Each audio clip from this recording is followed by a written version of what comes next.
It speaks to a lot of, I think, that people need to be aware of, and how to handle other people from different cultures and different backgrounds, and just be able to see things from the other side of the fence. And I think that's really important. I think the other one that I issue in the play, which I really kind of enjoy, or enjoy, I guess, is the fact that you have two groups of people from different walks of life, and when they finally get together, there isn't a problem, and they communicate well with each other, even though they're from different lifestyles, different backgrounds, different cultures, and there's not a problem there. And that's something. I think that's something. That's something that you want to have in the world all the time. I think a lot of different things. The first thing that leapt out at me was the humor. It has some absolutely hilarious moments of humor, and it tackles real serious issues without being overbearing about them, and it uses humor as a vehicle to capture those issues, and it delivers its message, I think, swiftly, without sort of punching you in the face with it. You just wind up in the end with a clear picture of 360 degrees of the gentrification issue.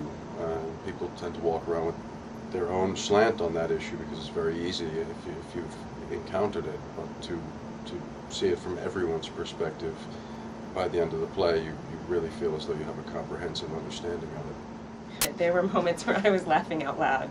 It's just, it's funny. It's funny. It's funny sometimes because it's hard what's happening to people, and you kind of have to laugh at the ridiculousness of life.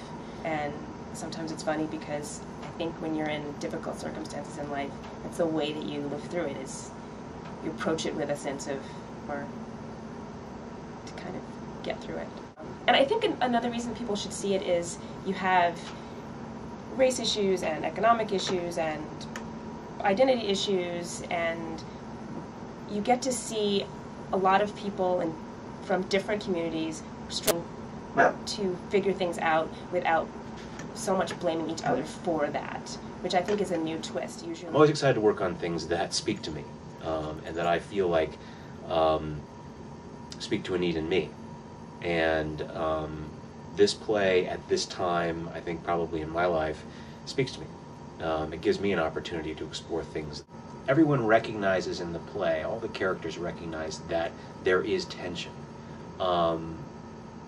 because of their different socioeconomic status. But I think they try, and sometimes they trip over themselves. They try somehow to bridge that, and I think that's what gives the play its hope, and so it doesn't become mired in a in struggle. There's actually an inherent struggle, and people are trying to rise above that. But the humor comes when they just trip over themselves. They say the right thing, and then they end up saying something completely.